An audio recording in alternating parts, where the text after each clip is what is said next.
রানাঘাটের রেলবাজারে বেচু চক্কতির হোটেল যে রানাঘাটের আদি ও অকৃত্রিম হিন্দু হোটেল, এই কথা হোটেলের সামনে বড় বড় অক্ষরে লেখা না থাকিলেও অনেকেই জানে। কয়েক বছরের মধ্যে রানাঘাট রেলবাজারের অসম্ভব রকমের উন্নতি হওয়ার সঙ্গে সঙ্গে হোটেলটির অবস্থা ফিরিয়া যায়। আজ 10 বছরের মধ্যে হোটেলের পাকা বাড়ি হইয়াছে। 4 জন রসুয়ে বামুনে রান্না করিতে করিতে হিমশিম খাইয়া যায়, এমন খদ্দের ভিড়। বেচু চক্কতি, বয়স 50-এর উপর, না ফর্সা না কালো, দোহারা চেহারা, মাথায় কাঁচা পাকা চুল। হোটেলের সামনের ঘরে একটা তক্তপোষে কাঠের হাত বক্সের উপর কনুইয়ের ভর দিয়া বসিয়া আছে। বেলা 10টা। বনগা লাইনের ট্রেন এইমাত্র আসিয়া দাঁড়াইয়াছে। কিছু কিছু প্যাসেঞ্জার বাহিরের গেট দিয়া রাস্তায় পড়িতে শুরু হইয়াছে। বেচু চক্কতির হোটেলের চাকর মতি রাস্তার ধারে দাঁড়াইয়া হাঁকিতেছে, এই দিকে আসুন বাবু, গরম ভাত তৈরি, মাছের ঝোল, ডাল, তরকারি, ভাত, হিন্দু হোটেল বাবু। 2 জন লোক বক্তৃতায় ভুলিয়া পাশের যদুবারজ্যের হোটেলের লোকের সাদর আমন্ত্রণ উপেক্ষা করিয়া বেচু চক্কতির হোটেলে ঢুকিল। এই যে বোচকাটা এখানে রাখুন, দাঁড়ান বাবু, টিকিট নিতে হবে এখানে। কোন ক্লাসে খাবেন, ফার্স্ট ক্লাস না সেকেন্ড ক্লাস? ফার্স্ট ক্লাসে 5 আনা, সেকেন্ড ক্লাসে 3 আনা। এই হোটেলের নিয়ম। পয়সা দিয়া বেচু চক্কতির নিকট হইতে টিকিট বলতে এক টুকরা সাদা কাগজের নম্বর ও শ্রেণী লেখা। টিকিট কিনিয়া ভিতরে যাইতে হইবে। সেখানে একজন রসুয়ে বামুন বসিয়া আছে, খদ্দেরের টিকিট লইয়া তাহাকে নির্দিষ্ট স্থানে বসাইয়া দিবার জন্য। খাইবার জায়গা দরমার বেড়া দিয়া 2 ভাগ করা, একদিকে ফার্স্ট ক্লাস, অন্যদিকে সেকেন্ড ক্লাস। খদ্দের খাইয়া চলিয়া গেলে এই সব টিকিট বেচু চক্কতির কাছে জমা দেওয়া হইবে। সেগুলি দেখিয়া তহবিল মিলানো ও উদ্বৃত্ত ভাত তরকারির পরিমাণ তদারক হইবে, রসুয়ে বামনেরা চুরি করিতে না পারে। চাকর ভিতরে আসিয়া বলিল, মোট 4 জন লোক খদ্দের, 2 জন ওদের ওখানে গেল। বেচু চক্কতি বলিল, যাকে তুই আর একটু এগিয়ে যা, শান্তিপুর আসবার সময় হলো। এ গাড়িতে 2-5টা খদ্দের থাকেই। আর ভেতরে বামুনকে বলে আয়, শান্তিপুর আসবার আগে যেন ভাত আর না চড়ায়। এক ডেকেচিতেই এখন চলুক। এমন সময় হোটেলের ঝি পদ্ম ঘরে ঢুকিয়া বলিল, পয়সা দাও বাবু, দই নিয়ে আসি। বেচু বলিল, দই কি হবে? পদ্ম হাসিয়া বলিল, একজন ফার্স্ট ক্লাসে খাবে, আমায় বলে পাঠিয়েছে, দই চাই, পাকা কলা চাই। বেচু বলিল, কে বলতো? খদ্দের? খদ্দের তো বটেই, পয়সা দিয়ে খাবে, এমনি না। আমার ভাইপো আসবে দেশ থেকে এই শান্তিপুরের গাড়িতে। না না, তাকে পয়সা দিতে হবে না, সে ছেলে মানুষ, 2-1 দিনের জন্য আসবে, তার কাছ থেকে পয়সা কিসের? দই আর পয়সা নিয়ে যা। বেচু এই কথা কখনো কাহাকেও বলে না, কিন্তু পদ্মঝির সম্বন্ধে অন্য কথা।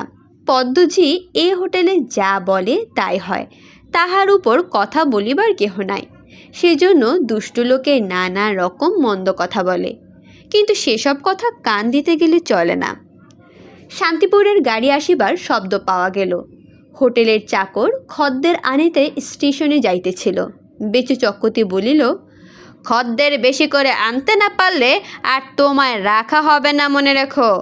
আমার খরচা না পোষালে মিথ্যে চাকর রাখতে যাই কেন? গেল হপ্তাতে তুমি মোটে 23টা খদ্দের এনেছ, তাতে হোটেল চলে?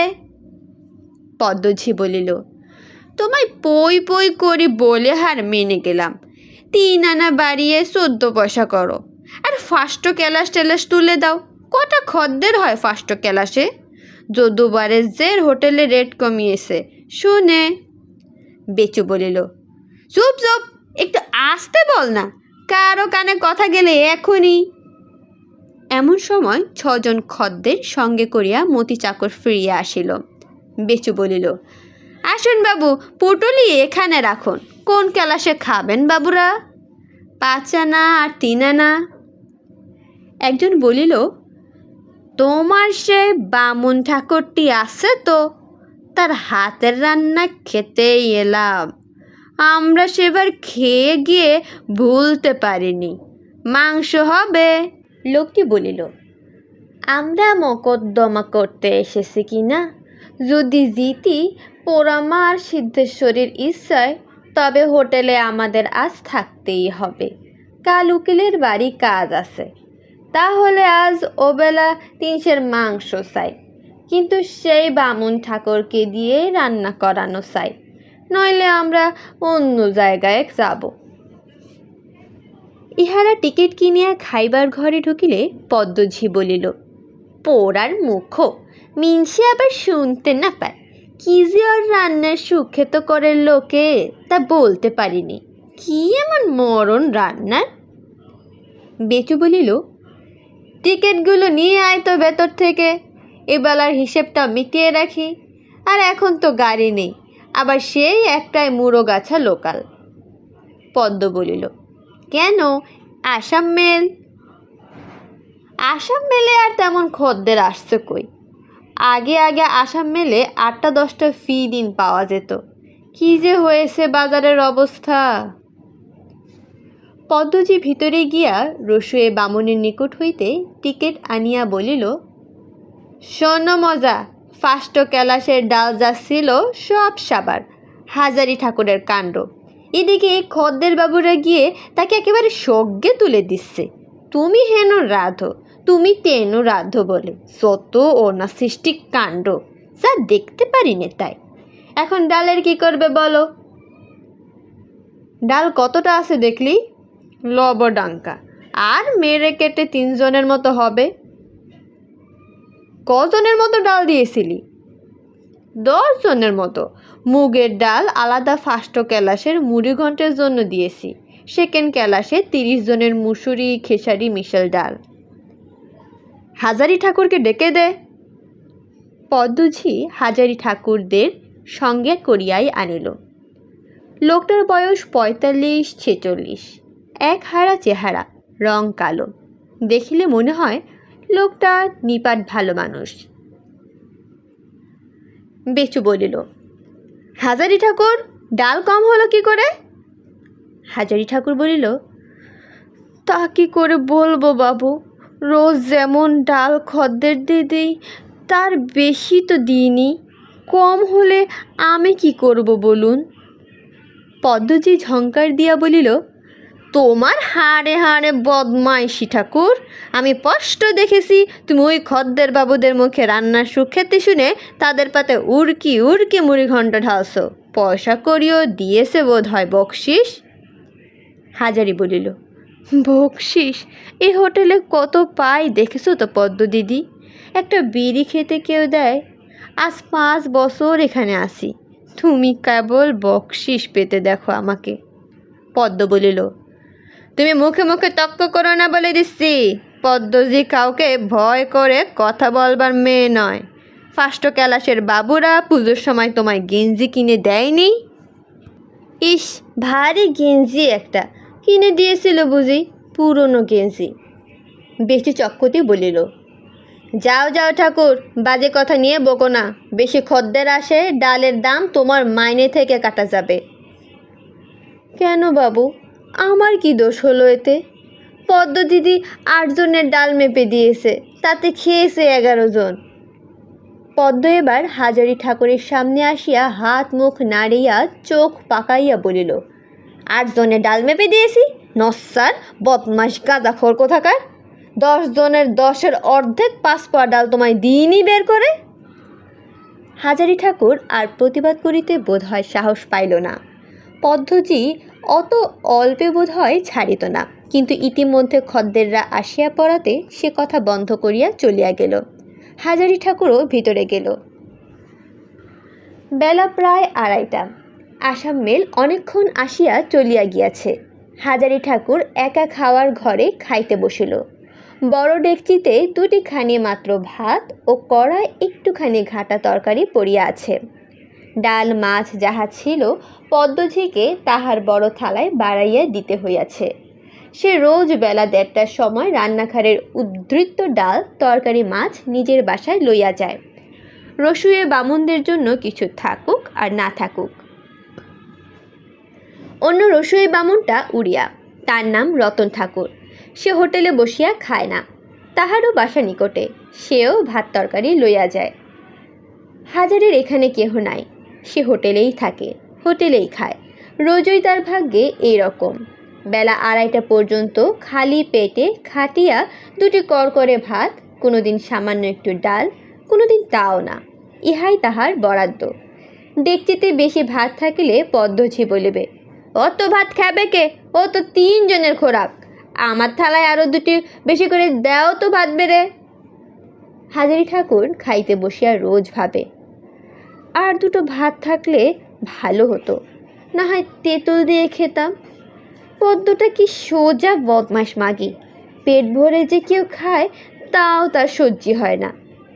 জাদুবারের হোটেলে বেলা 11টার সময় রাঁধুনি বামুন 1 থালা ভাত খেয়ে নেয়, আমাদের এখানে তা হবার জো আছে?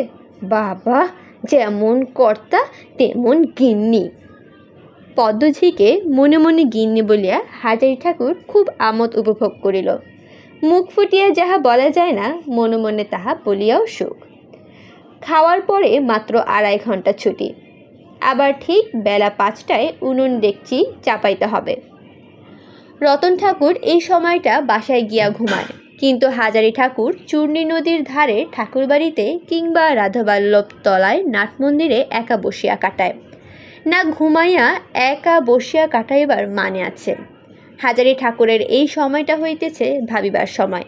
এই সময় ছাড়া আর নির্জনে ভাবিবার অবসর পাওয়া যায় না।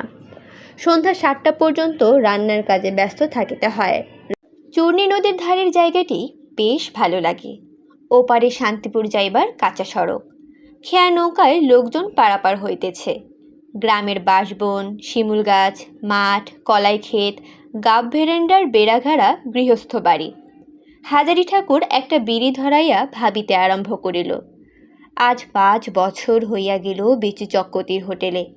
প্রথম যেদিন রানাঘাট আসিয়া হোটেলে ঢোকে, সে কথা আজও মনে হয়।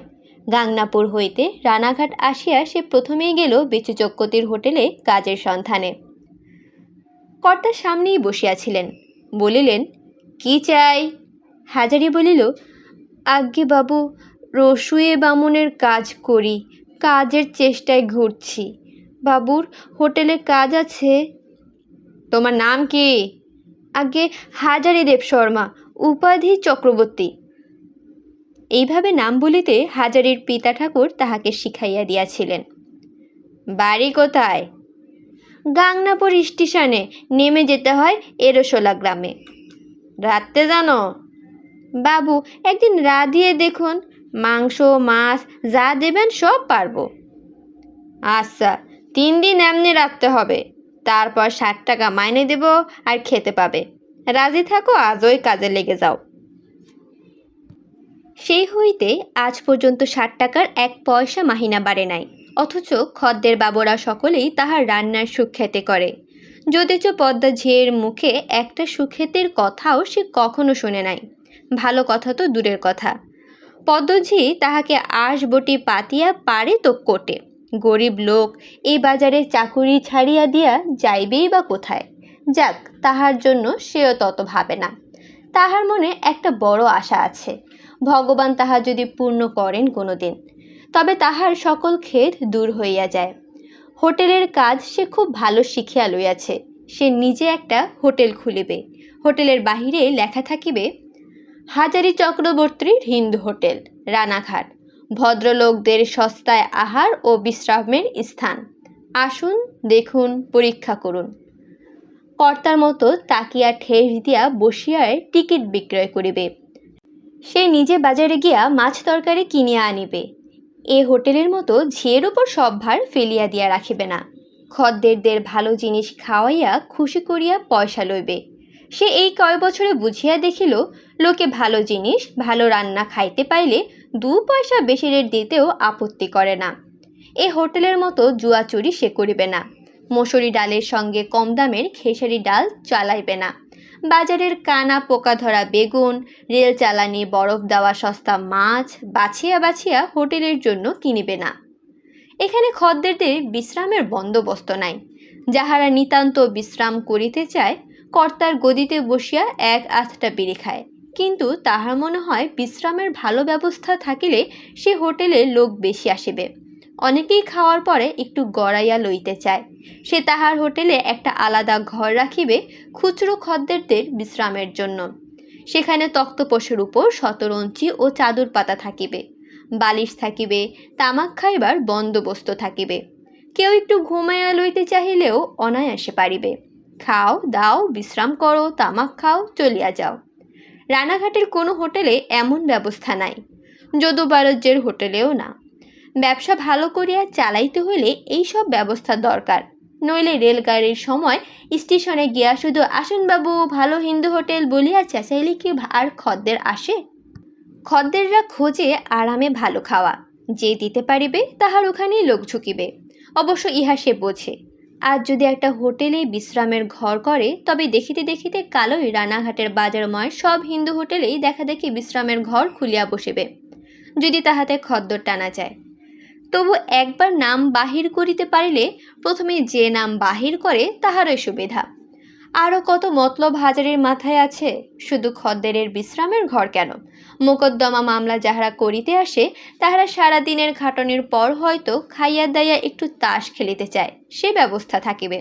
পান তামাকের দাম দিতে হইবে না, নিজেরাই সাজিয়া খাও বা হোটেলের চাকরেই সাজিয়া দিক। চূর্ণী নদের ধারে বসিয়া একা ভাবিলে এমন সব কত নতুন নতুন মতলব তাহার মনে আসে, কিন্তু কখনো কি তাহা ঘটিবে? তাহার মনের আশা পূর্ণ হইবে? বয়স তো হইয়া গেল 46-এর উপর, সারা জীবন কিছু করিতে পারি নাই। 7 টাকা মাহিনার চাকরি আজও ঘুচল না। ছা পোষা গরিব লোক, কি করিয়া কি হইবে তাহা সে ভাবিয়া পায় না। তবু সে কেন ভাবে রোজ এসব কথা? এই চূর্ণী নদীর ধারে বসিয়া ভাবিতে বেশ লাগে, তাই ভাবে। তবে বয়স হইয়াছে বলিয়া দমিবার পাত্র সে নয়। 46 বছর এমন কিছু বয়স নয়, এখনো সে অনেক দিন বাঁচিবে। কাজে উৎসাহ তাহার আছে। হোটেল খুলিতে পারিলে সে দেখাইয়া দিবে কি করিয়া সুনাম করিতে পারা যায়। হোটেল খুলিয়া মরিয়া গেলে তাহার দুঃখ নাই। সময় হইয়া গেল, আর বেশিক্ষণ বসিয়া থাকা চলিবে না। পদ্মজি এতক্ষণ উনুনে আঁচ দিয়াছে, দেরি করিয়া গেলে তাহার মুখ নাড়া খাইতে হইবে। আর কি লাগানি ভাঙানি কর্তার কাছে লাগাইয়াছে, সে নাকি গাঁজা খায়, অথচ সে গাঁজা ছয় না কোশ্চিন কলে। ফিরিবার পথে ছোট বাজারে রাধা বল্লভতলা। হাজারি ঠাকুর প্রতিদিন এখানে এই সময়ে ভক্তি ভরে প্রণাম করিয়া যায়। বাবা রাধা বল্লভ, তোমার চরণে পড়িয়াছি ঠাকুর, মনোবাঞ্ছা পূরণ করো। পদ্মজি ঝাঁটা খেতে আর পারিনি। ওই কর্তাবাবুর হোটেলের পাশে পদ্মজিকে দেখিয়ে দেখিয়ে যেন হোটেল খুলতে পারি। হোটেলে ফিরিয়া দেখিল রতন ঠাকুর এখনো আসে নাই। পদ্মজি উনুনে আঁচ দিয়া কোথায় গিয়াছে। বেচে চক্কতি দিবানিদ্রা হইতে উঠিয়া বসিয়া হইতেই ফিরিয়াই হাজারিকে ডাক দিলেন। শোনো, আজ আমাদের এখানে কজনবাবু মাংস খাবেন, ফিস্টি করবেন। তারা আমার আগাম দামও দিয়ে গেলেন, যাতে সকাল সকাল চুকে যায় তার ব্যবস্থা করবে। ওরা মুর্শিদাবাদের গাড়িতে আবার চলে যাবেন, মনে থাকবে তো? রতন এখনো আসেনি। হাজারির দুঃখ হইল। বেচু চক্রবর্তী একথা তাহাকে কেন বলিল না যে তাহার হাতের রান্না খুব ভালো? অতএব সে যেন নিজেই মাংস রাঁধে। কখনো ইহারা তাহার রান্না ভালো বলে না সে জানে, অথচ এই রান্না শিখিতে সে কি পরিশ্রমই না করিয়াছে। রান্না কি করিয়া ভালো শিখিল সে এক ইতিহাস। হাজারির মনে আছে, তাহাদের এরশোলা গ্রামে একজন সেকেলের প্রাচীনা ব্রাহ্মণ বিধবা থাকিতেন। তখন হাজারির বয়স 9-10 বছরের। রান্নায় তার শুধু সাধারণ ধরনের সুখ্যাতিই নয়, অসাধারণ সুনামও ছিল। গ্রামেরও বাহিরের অনেক জায়গায় লোকে তার নাম জানিত। হাজারির মা তাকে বলিল, খুড়িমা, আপনার তো বয়স হয়েছে, কবে চলে যাবেন? আপনার গুণ আমাকে দিয়ে যান, চিরকাল আপনার নাম করব। তিনি বলিলেন, আচ্ছা, তোকে বউ একটা জিনিস দিয়ে যাব, কি করে নিরামিষ সচ্ছরি রাখতে হয় সেটাই তোকে দিয়ে যাব। সে বৃদ্ধা হাজারের মাকে ওই একটি মাত্র জিনিস শিখাইয়াছিলেন, এবং সে একটি জিনিস রাধিবার গুণেই হাজারের মায়ের নাম ওদিকের 8-10খানা গ্রামে প্রসিদ্ধ ছিল। শুনিতে অতি সামান্য জিনিস নিরামিষ চচ্চড়ি, ওর মধ্যে আছে কি? কিন্তু এ কথার জবাব পাইতে হলে হাজারের মায়ের হাতের নিরামিষ চচ্চড়ি খাইতে হয়। দুঃখের বিষয় তিনি আর বাঁচিয়া নাই। ও বছর দেহ রাখিয়াছেন। হাজারি মায়ের রন্ধন প্রতিভা উত্তরাধিকার সূত্রে লাভ করিয়াছে। মাংস মাছ সবই রাঁধে ভালো। রেলবাজারে তো অতগুলো হোটেল রহিয়াছে, সে আর কোথাও যাইবে না। আজও মাংস রান্না রাঁধিবার ভার তাহারই উপর পড়িল। খদ্দেররা মাংস খাইয়া খুব তারিফও করিতে লাগিল, কিন্তু আসলে তাহাতে হাজারের ব্যক্তিগত লাভ বিশেষ কিছুই নাই, খদ্দেরের মুখের প্রশংসা ছাড়া। পদ্মজি তাহাকে একটা উৎসাহের কথাও বলিল না, বেঁচে চক্কতিও তাই। অনেক রাত্রে সে খাইতে বসিল। এত যে ভালো করিয়া নিজের হাতের রান্না মাংস তাহার নিজের জন্য তখন আর কিছুই নাই। যাহা ছিল কর্তাবাবু নিজের বাসায় পাঠাইয়া দিয়াছেন। তারপরও সামান্য কিছু যা অবশিষ্ট ছিল পদ্মজি চাটিয়া পুটিয়া লইয়া গিয়াছে। খাইবার সময় রোজই এমন মুশকিল ঘটে, তাহার জন্য বিশেষ কিছুই থাকে না। এক একদিন ভাত পর্যন্ত কম পড়িয়া যায়, মাছ মাংস তো দূরের কথা। বয়স 46 হইলেও হাজারি খাইতে পারে ভালো, খাইতে ভালোবাসে, কিন্তু খাইয়া অধিকাংশ দিনই তার পেট ভরে না। রাত 12:30, কর্তাবাবু হিসাব মিলাইয়া চলিয়া গিয়াছেন। হোটেলে সে আর মতি চাকর ছাড়া আর কেহ রাত্রে থাকে না। পদ্মজি অনেকক্ষণ চালিয়া গিয়াছে। রাত 10টার পরে সে থাকে না কোনো দিনেই। মতি চাকর বলিল, চলো ছোট বাজারে যাত্রা হচ্ছে, শুনতে যাবে বামুন ঠাকুর? এত রাতে যাত্রা? পাগল নাকি? সারাদিন খেটে আবার ওসব শখ থাকে? আমি যাব না, তুই যাস তো যা। এসে ভাড়ার ঘরের জানালায় টোকা মারিস, দোর খুলে দেব। মতি চাকর ছোকরা মানুষ, তার শখও বেশি। সে চলিয়া গেল। মতি যাইবার কিছুক্ষণ পরে কে একজন বাহির হতে দরজা ঠেলিল। হাজারি উঠিয়া গিয়া দরজা খুলিয়া পাশের হোটেলের মালিক খোদ যদু বারজ্যের হোটেলের সঙ্গে তাহার রেষারেষি করিবার চলে। তিনি এত রাত্রে এখানে কি মনে করিয়া? কখনো তো আসেন না। হাজারির মন সম্ভ্রমে পূর্ণ হইয়া গেল। যদু বারজ্যেও একটা হোটেলের কর্তা, সুতরাং হাজারির কাছে সেও তার মনিবের সমান দরের লোক, একরকম মনিবই। যদু বারজ্যের বলিল, আর কে আছে ঘরে? যদুর আসিবার উদ্দেশ্য বুঝিতে না পারিয়া হাজারি ততক্ষণে মনে মনে আকাশ পাতাল ভাবিতেছিল। বিনীত ভাবে বলিল, কেউ নেই বাবু, আমিই আছি। মতি শুইল, ছোট বাজারে যাত্রা। যদু বারজ্য বলিল, চলো ঘরের মধ্যে বসি, তোমার সঙ্গে কথা আছে। ঘরের মধ্যে ঢুকিয়া যদু বারজ্যের বেঁচে চক্কতির গদিতে বসিয়া একবার চারিদিকে চাহিয়া লইয়া বলিল, তুমি এখানে কত পাও ঠাকুর? আগে 7 টাকা আর খোরাকি। কাপড় চোপড় দেয়? আগে বছরে 2খানা কাপড়। যদু বারজ্যে কাশিয়া গলা পরিষ্কার করিয়া বলিলেন, শোনো, আমার হোটেলে তুমি কাজ করতে যাবে, তোমায় 10 টাকা আর খোরাকি দেব, বছরে 3খানা কাপড় পাবে, ধোপা নাপিত তেল তামাক। যাবে? হাজারি দস্তুর মতো অবাক হইয়া গিয়াছিল। কিছুক্ষণ সে কথা বলিতে পারিল না। তারপর বলিল, বাবু, এখন তো কিছু বলতে পারিনি, ভেবে বলবো। ভেবে বলা বলে আর কি, আমার যে কথা সেই কাজ। তুমি কাল থেকে এই হোটেল ছেড়ে আমার হোটেলে চলো, কাল থেকেই আমি নিতে রাজি। তবে হ্যাঁ, বেসু চক্কতের সঙ্গে আমি অশ্রস করতে চাইনে। সে ব্যবসাদার, আমিও ব্যবসাদার। হাজারির মাথা যেন ঘুরিয়া উঠিল। কেহ দেখিতেছে না তো? পদ্মজি কোথাও আড়ি পাতিয়া নাই তো? সে তাড়াতাড়ি বলিল, এখন আমি কোনো কথা বলতে পারবো না বাবু, কাল ভেবে বলবো, কাল রাত্রে এমন সময় আসবেন। যদু বারজ্যে চলিয়া গেল। হাজারি গাঁজা খায়, এই খবর একেবারে মিথ্যা নয়, তবে খায় খুব সঙ্গোপনে এবং খুব কম। আজ এই ব্যাপারে পরে সে এক কলিকা গাঁজা না সাজাইয়া পারিল না। সংসারে কেহ এ পর্যন্ত তাহাকে ভালো লোক বা ভালো রাধে বলিয়া খাইবার সঙ্গে সঙ্গে তাহার পুরস্কার দিতে চায় নাই। খদ্দরের মুখের ফাঁকা কথায় পেট ভরে না তো? যদুবাবু নিজে বাড়ি বহিয়া আসিয়াছেন। তাহাকে 10 টাকা মাহিনার চাকরি নেয় খোরাকি ধোপা নাপিত দিতে। এতদিন রানাঘাটের বাজারে আছে, কখনো সঙ্গে মেশে না, সে মিশিতে ভালোবাসে না। তাহার জীবনের আশা যেটা, সেটা 10 জনের সঙ্গে মিশিয়া আড্ডা দিয়া গাঁজা খাইয়া বেড়াইলে পূর্ণ হইবে না। তাহাকে খাটিতে হইবে, বাজার বুঝিতে হইবে, হিসাব রাখা শিখিতে হইবে, একটা ভালো হোটেল চালাইবার যাহা কিছু শোলক সন্ধান সব সংগ্রহ করিতে হইবে। সংসারে উন্নতি করিতে হইলে, দেশের কাছে বড় মুখ দেখাইতে হইলে, পরের মুখে নিজের নাম শুনিতে হইলে চেষ্টা চাই, খাটুনি চাই। আড্ডা দিয়া গাঁজা খাইয়া বেড়াইলে কিংবা মতি চাকরের মতো ছোট বাজারের বারোয়ারের যাত্রা শুনিয়া বেড়াইলে কি হইবে? রাত অনেক, মাথা গরম হইয়া গিয়াছে, ঘুম আসার নামটি নাই। দরজায় খটখট শব্দ হইল। হাজারি উঠিয়া দরজা খুলিল। সে আগেই বুঝিয়াছিল মতি চাকর ফিরিয়াছে। মতি ঘরে ঢুকিয়া বলিল, এখনো ঘুমাওনি ঠাকুর? এখনো জেগে রে? হাজারি গাজার কলিকা লুকাইয়া রাখিয়া তবে মতিকে দরজা খুলিয়া দিতে গিয়াছিল। বলিল, সে গরম, ঘুম আসবে কি? সারাদিন আগুনে তাতে যাত্রা দেখলি নে? মতি বলিল, যাত্রার আসলে ওই জায়গা নাই, লোক ভর্তি, ফিরে এলাম। চলো এক জায়গায়। যাবে ঠাকুরমশাই? কোথায়? পাড়ার মধ্যে। চলো না, ঘুম যখন নেই একটু ঘুরেই না হয় এলে। তোমার তো কোনোদিন কোথাও। হাজারি বলিল, তোরা ছেলে ছোকরা, আমার বয়স 46, আমি তোর বাপের বয়সের মানুষ, আমার সঙ্গে ওসব কথা কেন? তোর ইচ্ছে, যা বুঝিস করগে যা।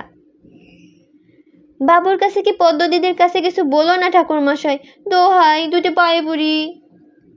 মতি কি ভাবিয়া আর বাহিরে গেল না, বাসনের ঘরে গিয়া শুইয়া পড়িল।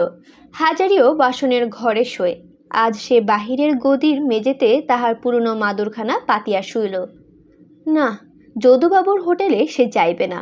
হোটেলের রাঁধুনিগিরি সব জায়গায় সমান। এই হোটেলে আছে পদ্ম, ও হোটেলে হয়তো আবার কি আছে কে জানে। তাছাড়া বেচুবাবু তাহার 5 বছরের অন্নদাতা। লোভে পড়িয়া এতদিনের অন্নদাতাকে ত্যাগ করিয়া যাওয়া ঠিক নয়। সে নিজে হোটেল খুলিবে, এই তো তাহার লক্ষ্য। রাঁধুনি বৃত্তি যতদিন করিতে হয় এই হোটেলেই করিবে, অন্য কোথাও যাইবে না। তাহার পর রাধাবল্লভ দয়া করেন তখন অন্য কথা। পরদিন সকালে পদ্মঝি আসিয়া ডাকিল, ও ঠাকুর, দোর খোলো। এখনো ঘুম? বাবা, কুম্ভকর্ণকে হার মানালে তোমরা। হাজারি তাড়াতাড়ি বিছানা হইতে উঠিয়া ছেঁড়া মাদরখানা গুটাইয়া রাখিয়া দোর খুলিয়া দিল। একটু পরেই বেচু চক্রবর্তী আসিলেন। দরজায়, গদিতে ও ক্যাশ বক্সে গঙ্গা জলের ছিটা দিয়া ক্যাশ বক্সের ডালার উপরটায় সামান্য একটু গঙ্গা জল দিয়া মার্জনা করিয়া লইয়া পদ্মঝিকে বলিলেন, ধুনু দে, বেলা হয়ে গেল। আজ হাটবার, ব্যাপারীদের ভিড় আছে, শিগগির করে আস দে। আর সেদিনকার মতো পচা দইটই আনিস নে বাপু, ওতে নাম খারাপ হয়ে যায়। শেষকালে স্যানিটারি বাবুর চোখে পড়ে যাব, দরকার কি? ব্যাপারীরা সাধারণত পাড়াগাঁয়ের চাষা লোক, তাহারা দই খাইতে পছন্দ করে বলিয়া প্রতি হাটবারে তাহাদের জন্য কয়েক হাঁড়ি দইয়ের বরাদ্দ আছে। এই দই পদ্মঝি তাহার নিজের ঘরে পাতিয়া হোটেলে বিক্রয় করিয়া 2 পয়সা লাভ করিয়া থাকে, এবং সে যে প্রথম শ্রেণীর জিনিস সরবরাহ করে না তাহা বলাই বাহুল্য। পদ্মঝি মুখ ঘুরাইয়া বলিল, বাবু, আপনার যত অনাসৃষ্টি কথা। দই পসা না গন্ট, কে বলছে দই পসা? ওই মুখ পড়া হাজারি ঠাকুর তো, ওর সেরাদ্দর সল যদি হাজারি ঠাকুর কথাটা বলিয়াছিল বটে, তবে সেই দই পচা কি তাজা তাহা বলে নাই। বলিয়াছিল ব্যাপারী খদ্দেররা বলা বলি করিতেছিল এইরকম খারাপ দই খাইতে দিলে তাহারা 14 পয়সার জায়গায় 12 পয়সার বেশি খোরাকি দিবে না। পদ্মজি রান্নাঘরের চৌকাঠে পা দিয়া ঝাঁঝালো ঝগড়ার সুরে বলিল, বলি, ও ঠাকুর, দই পচা তোমাকে কে বলেছে? হাজারি আমতা আমতা করিয়া বলিল, ওই সাধু মণ্ডল আর তার ভাইপো রোজ হাটেই তো এখানে খায়, ওরাই বলেছিল। বলেছিল? তোমার গলা ধরে বলতে গিয়েছে ওরা? তোমার মতো হিংসুট কুসুত লোক তো কখনো দেখিনি। আমি দই দিয়ে বলে তুমি হিংসায় বুক ফেটে মরে যাচ্ছ, সে কি আমি বুঝি নে? তোমার শখের কুসুম গলনির সাব বাক্সে পয়সা না উঠলে কি আর তোমার মনে শান্তি আছে? গজাখোর মোরই পোড়া বামন কোথাকার। হাজারি জিভ কাঠিয়া বলিল, সি, কি যে বলো পদ্ম দিদি, তার ঠিক নেই। কুসুমের বাপের বাড়ি আমাদের গায়ে, আমায় জ্যাঠা বলে ডাকে, আমি তাকে মেয়ে বলি। তার নামে অমন কথা বললে তোমার পাপ হবে না? ইহার উত্তরে পদ্মজি যাহা বলিল তাহা ছাপার অক্ষরে প্রকাশ করা যায় না। হাজারির চোখে প্রায় জল আসিল। কুসুমকে সত্যি মেয়ের মতো স্নেহ করে। তাহাদের গ্রামের রসিকলাল ঘোষের মেয়ে। রানাঘাটে তাহার শ্বশুর বাড়ি। অল্প বয়সে বিধবা হইয়াছে। এখন দুধ বেচিয়া দই বেচিয়া ছোট ছোট ছেলেকে মানুষ করে। এক শাশুড়ি ছাড়া শ্বশুর বাড়িতে কেহ নাই। হঠাৎ একদিন পথে দুজনের দেখা। জ্যাঠা মশাই যে, দাঁড়ান, একটু পায়ের ধুলা দিন। আপনি এখানে কোথায়? আরে কুসুম, কোত্থেকে তুই এখানে? এই তো আমার শ্বশুর বাড়ি, ছোট বাজারে মন্দিরের গায়ে। আপনি কি আজ বাড়ি থেকে এসেছেন? না রে, আমি রেল বাজারে হোটেলে কাজ করি। আর সব মাস ৬-৭ আসি। বিদেশে একই গ্রামের মানুষ দেখিয়া দুজনেই খুব খুশি হইল। সে হইতে কুসুম হাজারি ঠাকুরের হোটেলে দুধ দই বেচিতে গিয়াছে। গরিব বলিয়া হাজারি ঠাকুর অনেকবার লুকাইয়া হোটেল হইতে রাধা ভাত তরকারি তাহাকে থালা করিয়া বাড়িয়া দিয়াছে। দুধ দই বেচিয়া ফিরিবার সময় কুণ্ডুদের পাটের আড়তের গলিটায় দাঁড়াইয়া কুসুম থালা লইয়া গিয়াছে। ইহাদের মেলামেশা ও ঘনিষ্ঠতা পদ্মজির চোখ এড়ায় নাই, সুতরাং সেই বলিতেই পারে। দুপুরের পর হাজারি প্রতিদিনের মতো চূর্ণির ধারে যাইতেছে। এমন সময় কুসুমের সঙ্গে দেখা হইল। কুসুম দুধের ভার হাতে ঝুলাইয়া বাড়ি ফিরিতেছিল। তাহার বয়স 24-25, বেশ স্বাস্থ্য, রং শ্যামবর্ণ, মুখশ্রী বেশ শান্ত। হাজারি বলিল, বাড়ি ফিরছিস এত বেলায় যে? কুসুম বলিল, জ্যাঠামশাই বড্ড দেরি হয়ে গেল। নিজের তো দুধ নেই, কায়েতপাড়া থেকে দুধ আনি, তবে বিক্রি করি, তবে বাড়ি ফিরি। আসুন না আমাদের বাড়ি। না, এখন আর কোথায় যাব? তুই যা, খাবি দাবি। কুসুম কিছুতেই ছাড়ে না, বলিল, আমার খাওয়া দাওয়া জেঠামশাই, শাশুড়ি রেঁধে রেখে দিয়েছে, গিয়ে খাবো। কতক্ষণ লাগবে? আসুন না। হাজারি অগত্যা গেল। 6 চালা একখানা বড় ঘর, সেখানেতে কুসুমের শাশুড়ি থাকে। আর একখানা ছোট 4 চালা ঘরে কুসুম ছেলে দুটি লইয়া থাকে। শাশুড়ির সহিত কুসুমের খুব সদ্ভাব নাই। কুসুম নিজের ঘরে হাজারিকে লইয়া গিয়া বসাইল। ঘরের মধ্যে একখানা তক্তপোষ, পুরো কাঁথা পাতিয়া সুন্দর পরিপাটে বিছানা তাহার উপরে। তক্তপোষের নিচে বালি দেওয়া আর বছরের আলো। এক কোণে কতগুলি হাঁড়ি কুড়ি ও একটা বড় জ্বালা। বাঁশের আলনাতে কতগুলি লেপ কাঁথা বাঁধা। একটা জলচৌকিতে খানকতক পরিষ্কার পরিচ্ছন্ন ঝকঝকে পিতল কাঁসার বাসন। ঘর দেখিয়া হাজারির মনে হইল কুসুম বেশ সাজাইয়া রাখিতে জানে জিনিসপত্র। কুসুম বলিল, পান খাবেন জ্যাঠামশাই? দে একটা। আর তুই খেতে যা, বেলা অনেক হয়েছে। কিন্তু কুসুমের দেখা গেল খাওয়ার সম্বন্ধে কোনো তাড়া নেই। হাজারিকে পান দিয়া সে যে হাজারির সামনে মেঝেতে বসিয়া গল্প করিতে লাগিল, প্রায় ঘণ্টাখানেক হইয়া গেল। সে নাড়িবার নামও করে না দেখিয়া হাজারি ব্যস্ত হইয়া পড়িল। বলিল, তুই খেতে যা না, আমি যাই, আবার উনুনে আঁচ দিতে হবে সকাল সকাল। কুসুম বলিল, যাচ্ছি এবার। বলিয়া আর যায় না। আরও আধা ঘণ্টা কাটিয়া গেল। কুসুম আর যায় নাই। বাবা মারা গিয়াছে। ভাইয়েরা গরিব বলিয়া হোক বা ভাই বউদের জন্য হোক, তাহাকে বাপের বাড়িতে কেহ লইয়া যায় না। নিজে 2-1 বার গিয়াছিল, বেশি দিন টিকিতে পারে নাই। ভাই বউদের ব্যবহার ভালো নয়। হাজারির সঙ্গে কুসুম সেই সব কাহিনী বলিতে লাগিল। ছেলেবেলায় গ্রামে কি পথে করিয়াছিল কি, সে বিষয়েও কথাও তাহার আর ফুরয় না। এখানে সোলার শাক পয়সা দিয়ে কিনতে হয়। আমাদের গায়ের যুগে পাড়ার মাঠে আমরা সোলার শাক তুলতে যেতাম জ্যাঠামশাই। একবার তখন আমার বয়স 9 বছর। আমি আর সাধু কুমোরের মেয়ে আদর, আমরা দুজনে গিয়েছি সোলার শাক তুলতে। একটা মিনছি দেখি জেঠামশাই সোলার খেতে বসে কষি তুলে তুলে খাচ্ছে। আমাদের না দেখে দৌড় দৌড়, ভীষণ দৌড়। আমরা তো হেসে বাঁচি না, ভেবে যে বুঝি আমাদের ক্ষেত। বলিয়া কুসুম মুখে কাপড় দিয়া হাসিতে হাসিতে গড়াইয়া পড়ে আর কি। হাজারি দেখিল ইহা ছেলে মানুষে গল্প শুনিতে গেলে ওদিকে হোটেলে যাইতে বিলম্ব হইবে। পদ্মঝি মুখ নাড়ার চোটে অতিষ্ঠ করিয়া তুলিবে। সে উঠিতে যাইতেছে, কুসুম বলিল, দাঁড়ান জেঠামশাই, আপনার জন্য একটা জিনিস করে রেখেছি, সেইতে দেবার জন্যই আপনাকে নিয়ে এলাম। বলিয়া একটা কাপড়ের পুটুলি খুলিয়া একখানা কাঁথা বাহির করিয়া হাজারির সামনে মেলিয়া ধরিয়া বলিল, কেমন হয়েছে কাঁথাখানা? বাহ, বেশ হয়েছে রে। কুসুম কাঁথাখানি পাঠ করিতে করিতে হাসি মুখে বলিল, আপনি এখানে রাত্রে পেতে শোবেন।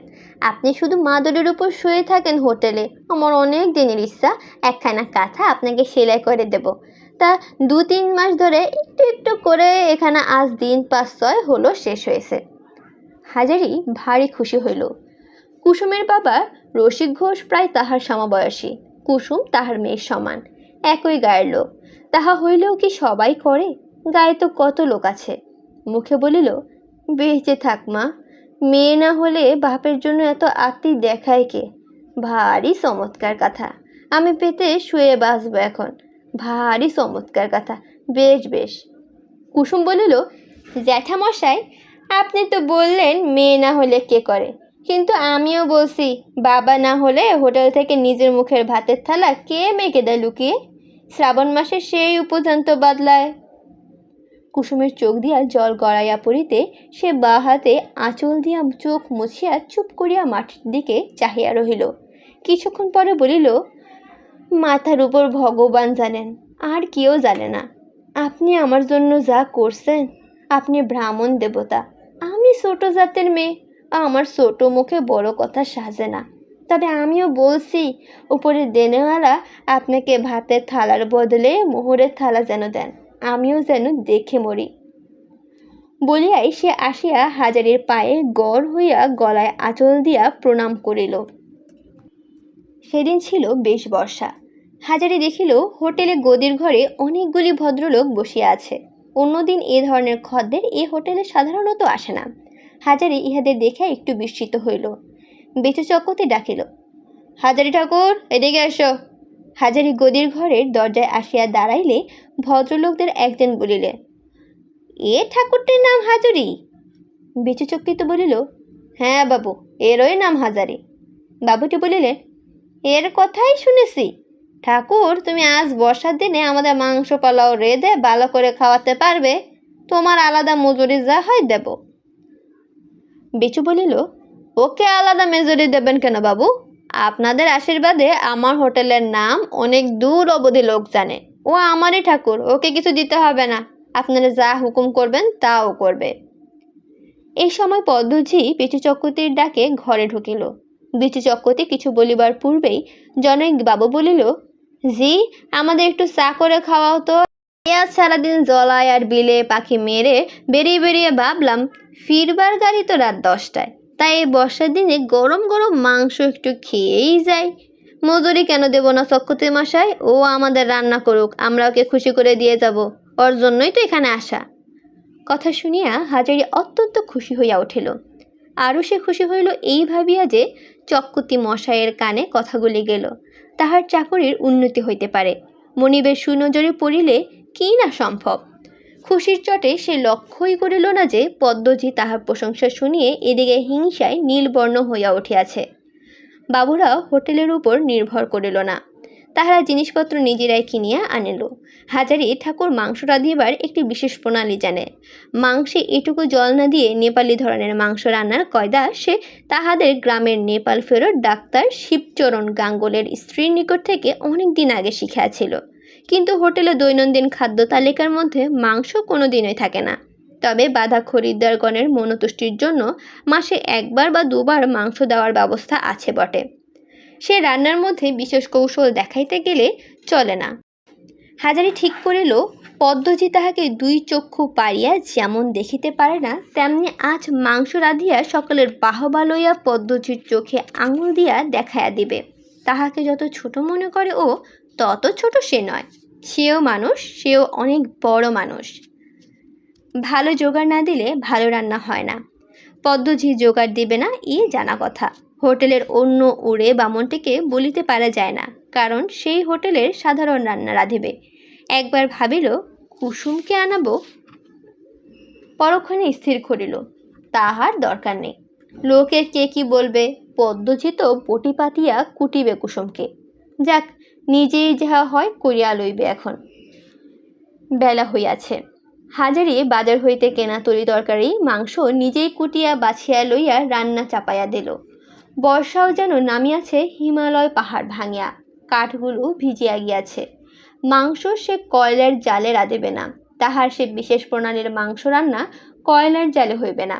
সব রান্না শেষ হইতে বেলা 2টা বাজিয়া গেল। তারপর খরিদ্দার বাবুরা খাইতে বসিল।